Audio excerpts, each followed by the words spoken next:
The 1970s Grindhouse scene produced films so violent, so unhinged, that seasoned horror fans walked out mid-screening. One movie made Tarantino himself flee a drive-in theater.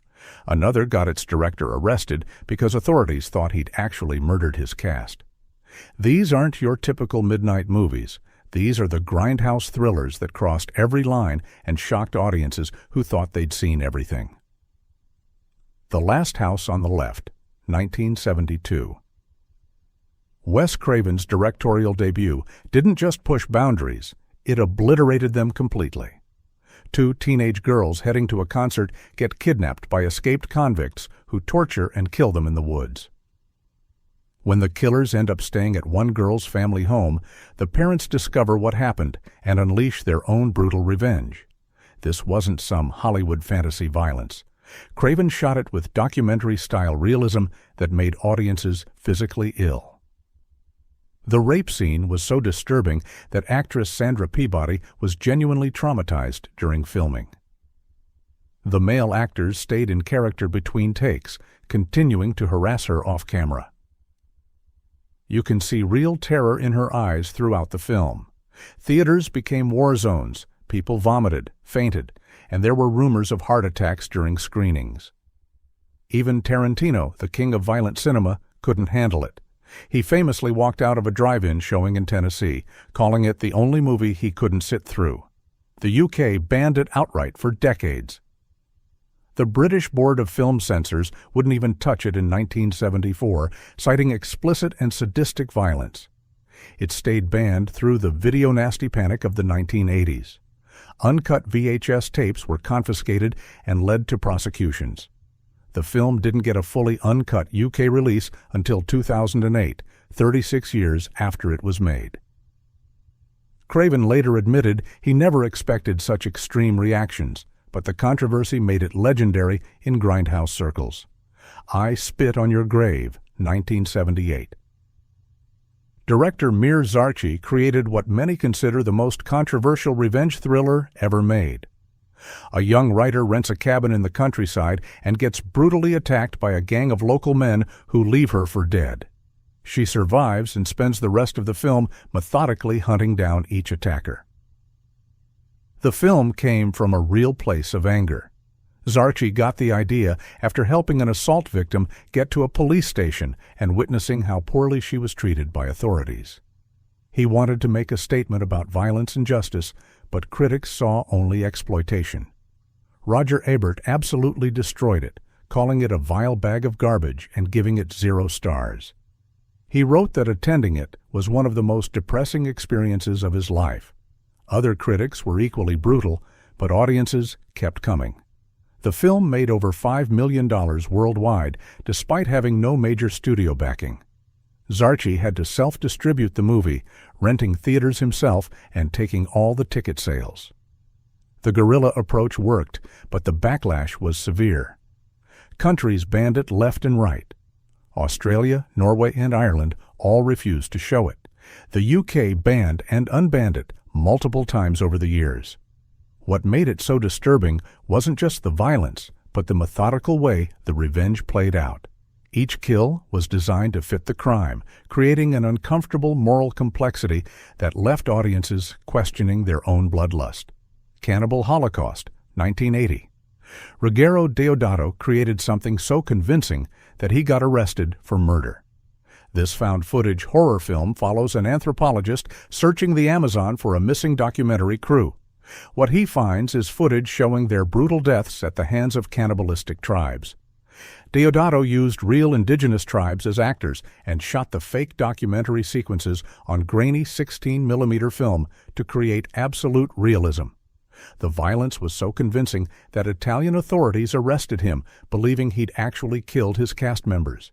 He had to bring the actors into court to prove they were still alive.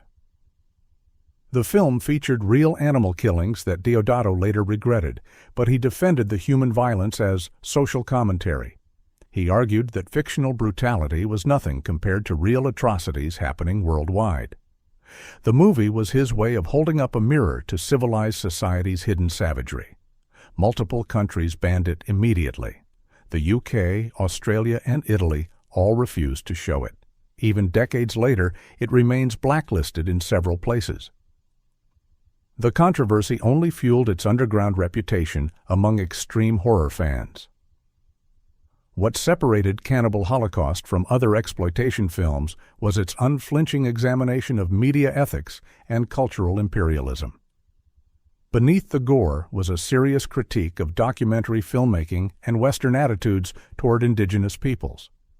The found footage technique, now commonplace, was revolutionary at the time and influenced countless horror films that followed. Dawn of the Dead, 1978.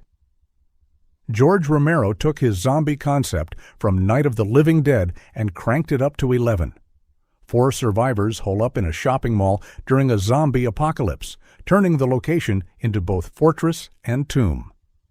What started as simple survival horror became a brilliant satire of American consumerism. The violence was unprecedented for its time. Tom Savini's special effects showed zombies getting their heads blown off in vivid detail. Limbs were torn apart, blood sprayed everywhere, and the carnage never stopped. The MPAA couldn't figure out how to rate it, so Romero released it, unrated. Romero couldn't get studio funding, so he financed the project himself with help from Italian horror master Dario Argento. The $650,000 budget was nothing compared to the massive box office return. The film pulled in $55 million worldwide, making it one of the most profitable independent films of the decade. Critics were split down the middle. Some dismissed it as mindless gore, while others recognized its social commentary. Roger Ebert called it one of the best horror films ever made, praising its blend of violence and satire. The film's message about mindless consumption resonated with audiences dealing with economic uncertainty. The shopping mall setting was pure genius. Watching zombies shamble through stores like they were still shopping created an unsettling parallel to modern consumer culture. The survivors' gradual transformation from desperate refugees to materialistic hoarders drove the point home with sledgehammer subtlety. The Texas Chainsaw Massacre, 1974. Tobe Hooper created the blueprint for every slasher film that followed, but the original remains the most intense. 5 friends driving through rural Texas stumble into a house of cannibals led by Leatherface, a hulking killer who wears masks made from human skin. The genius of Texas Chainsaw is how little blood it actually shows. Hooper relied on suggestion and atmosphere to create unrelenting dread. The dinner scene where the final girl is tied to a chair while the cannibal family tortures her feels like it goes on forever, building tension to an almost unbearable level. The MPAA refused to give it an R rating despite multiple cuts and resubmissions. The film got an X rating that limited its theatrical release, but word of mouth made it a phenomenon. It earned over $30 million at the U.S. box office alone, an incredible return on its $60,000 budget. International censors went crazy. The UK banned it outright and even prohibited the word chainsaw in movie titles while the ban was in effect. The film didn't get a legal UK release until 1999, 25 years after it was made. Canada banned it in several provinces as well. The movie's power came from its documentary-style approach and relentless pacing. Once the horror starts, it never lets up. Actress Marilyn Burns, who played the final girl, was genuinely exhausted and traumatized by the end of filming. Her screams of terror in the final act were completely real. Thriller, A Cruel Picture, 1973. Swedish director Bo Arne Vebenius created what Tarantino calls the roughest revenge movie ever made. A young woman who's been mute since childhood gets kidnapped and forced into prostitution. She quietly trains herself in martial arts and firearms, then systematically destroys everyone who wronged her. Vebenius made the film purely for commercial reasons after his previous movie flopped. He wanted to create what he called commercial as hell crap, but the result was far more disturbing than he expected. The uncut version included explicit footage from actual adult films spliced into the narrative. The movie got banned in multiple countries, including Australia, Germany, and the United States. only heavily censored versions could be shown in most places. The complete film was so brutal that distributors wouldn't touch it, relegating it to underground screenings and bootleg copies. Tarantino discovered it during his video store days and became obsessed. He called it one of the roughest movies he'd ever seen and had Daryl Hannah study it while preparing for her role in Kill Bill. The influence is obvious in the bride's methodical revenge against the deadly Viper assassination squad. What made Thriller so effective was its cold, almost clinical approach to violence. The protagonist doesn't become a martial arts superhero overnight. She spends months learning to fight, practicing with weapons, and planning her revenge. When the payback finally comes, it feels earned and inevitable rather than exploitative. The Devils, 1971. Ken Russell's historical epic about religious hysteria in 17th century France pushed every button possible. Oliver Reed plays a priest accused of demonic possession by a convent of nuns, leading to torture, exorcism, and mass hysteria. The film was based on real events, which made the controversy even more intense. Russell didn't hold back on the religious imagery and violence. Scenes of possession involved full frontal nudity, graphic exorcisms, and disturbing depictions of religious fanaticism. The studio demanded massive cuts, but even the trimmed version was too much for most censors to handle. Warner Brothers has never released the complete uncut version, despite decades of pressure from critics and film scholars. The missing footage, including the infamous Rape of Christ sequence, remains locked in their vaults. Directors like Guillermo del Toro have publicly criticized the studio for suppressing what many consider a masterpiece. The film got banned in multiple countries and faced protests from religious groups worldwide. In the UK, it only received a limited release after heavy censorship. The controversy overshadowed what critics now recognize as one of the most powerful films about religious extremism ever made. Russell's background in television documentaries gave the film an uncomfortable authenticity. The torture scenes and mass hysteria sequences feel disturbingly real, making the audience complicit in the violence.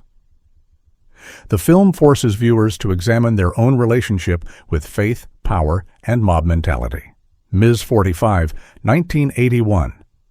Abel Ferrara's feminist revenge thriller follows a mute seamstress who gets attacked twice in one day, then embarks on a killing spree targeting men throughout New York City. Zoe Lund's powerhouse performance carries the entire film without speaking a single word. Ferrara shot the movie guerrilla style on the streets of New York with no permits and a tiny budget.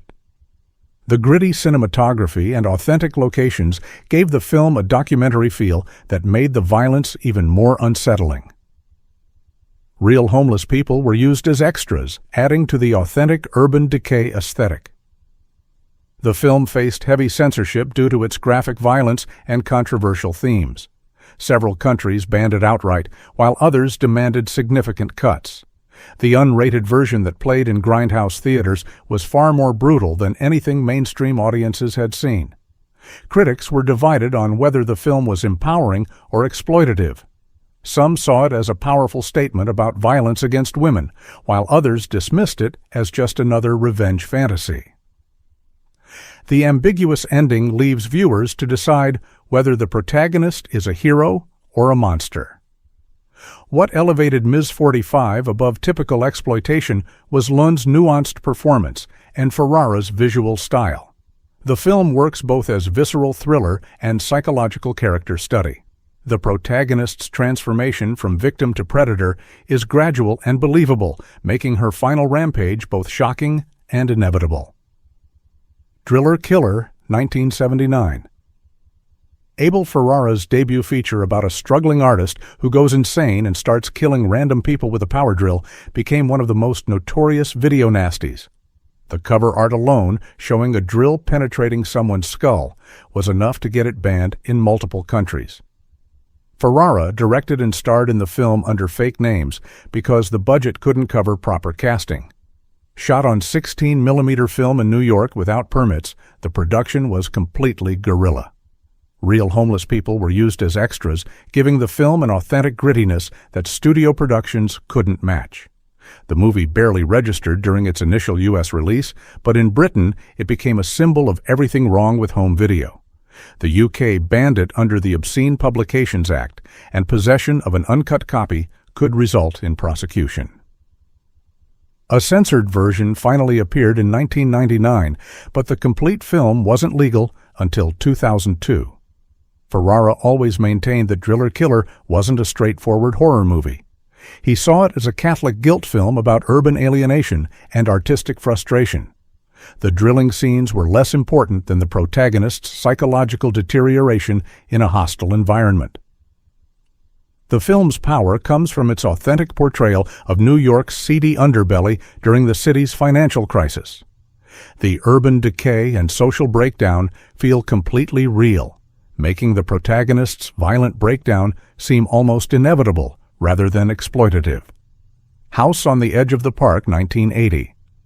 Ruggero Deodato followed up Cannibal Holocaust with this brutal home invasion thriller that pushed violence to even more extreme levels.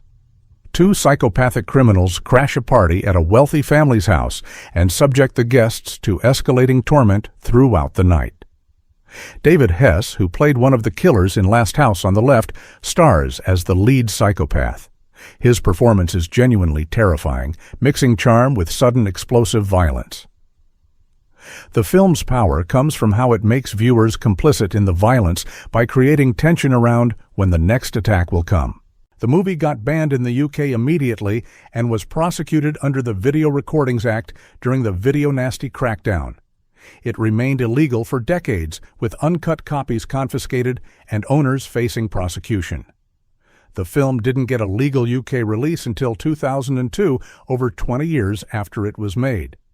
Critics dismissed it as mindless exploitation, but Grindhouse fans recognized something more sophisticated. The film functions as both visceral thriller and class commentary, examining the relationship between violence and social privilege. The wealthy victims aren't entirely innocent, complicating the usual victim-predator dynamic. What made House on the Edge of the Park so disturbing was its realistic approach to violence. Unlike slasher films with their supernatural killers, these criminals felt like people you might actually encounter. The home invasion scenario tapped into primal fears about safety and violation. The New York Ripper, 1982. Lucio Fulci's serial killer thriller about a psychopath terrorizing New York City was too extreme even by Grindhouse standards.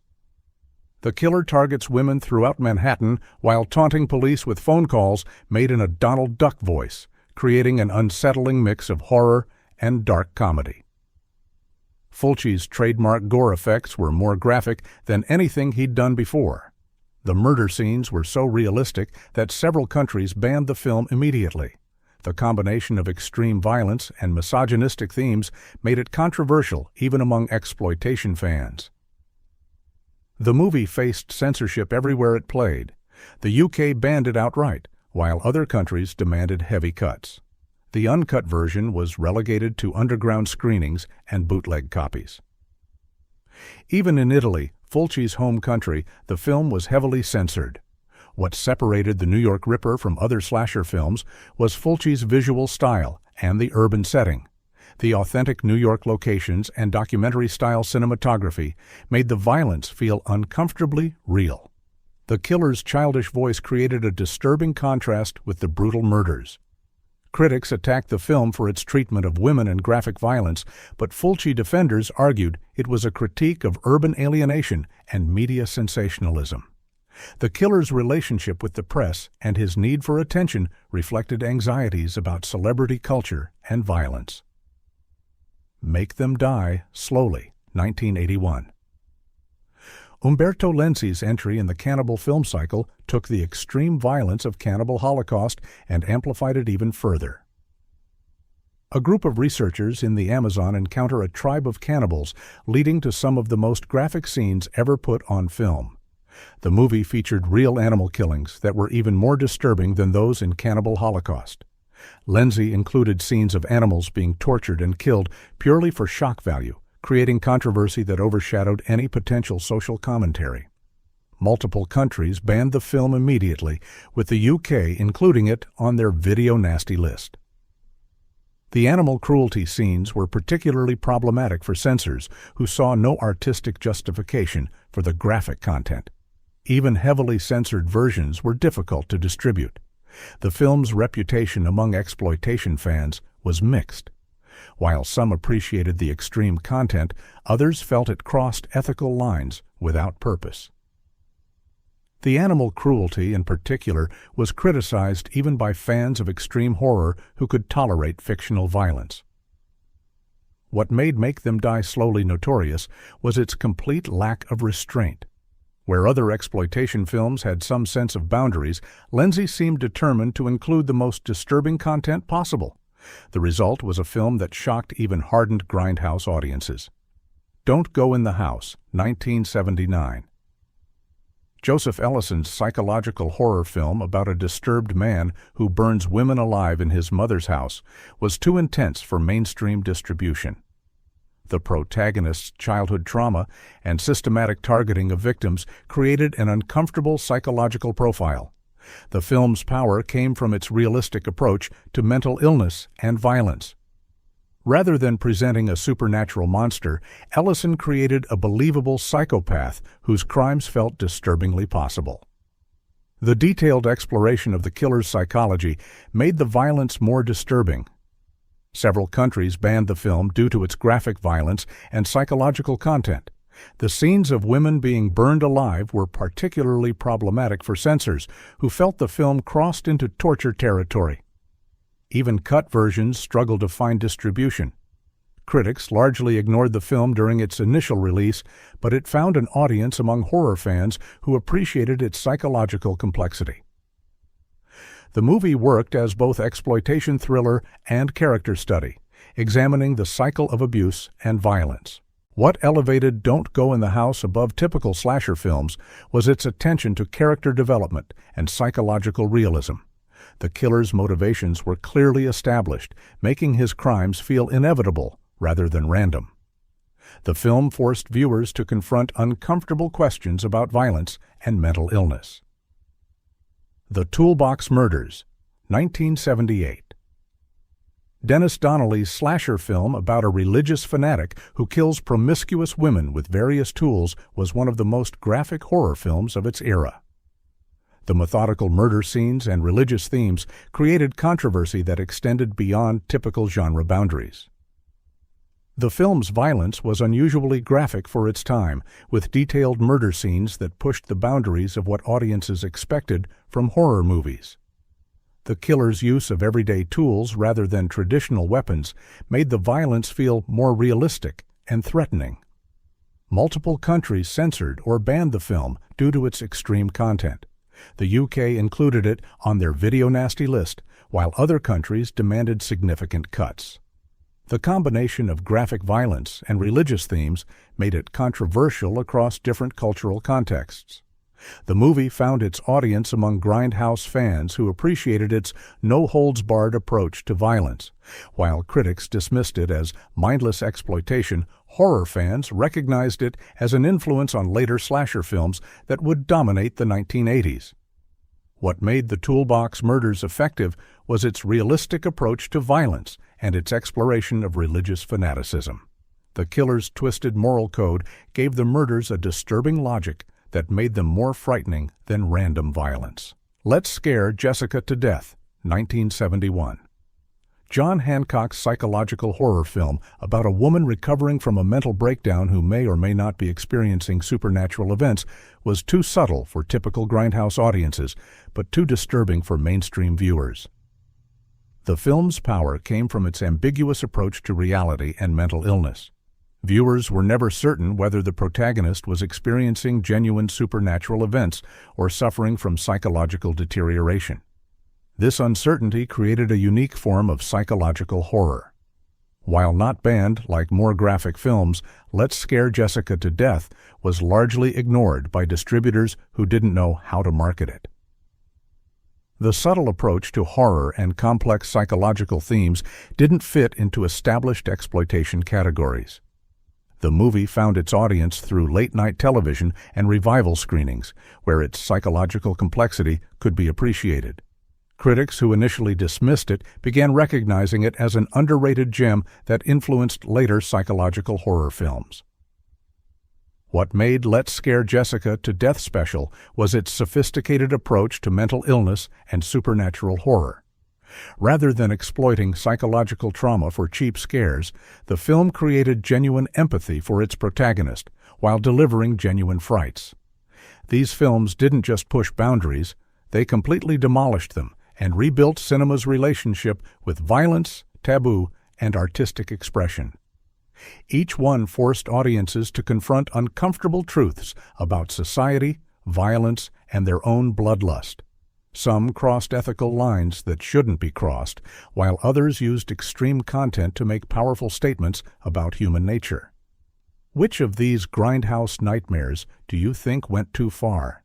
Are there films so extreme that they shouldn't exist, or is any artistic expression valid if it serves a purpose? Drop your thoughts in the comments and defend your position, because in the world of exploitation cinema, there are no safe spaces and no easy answers.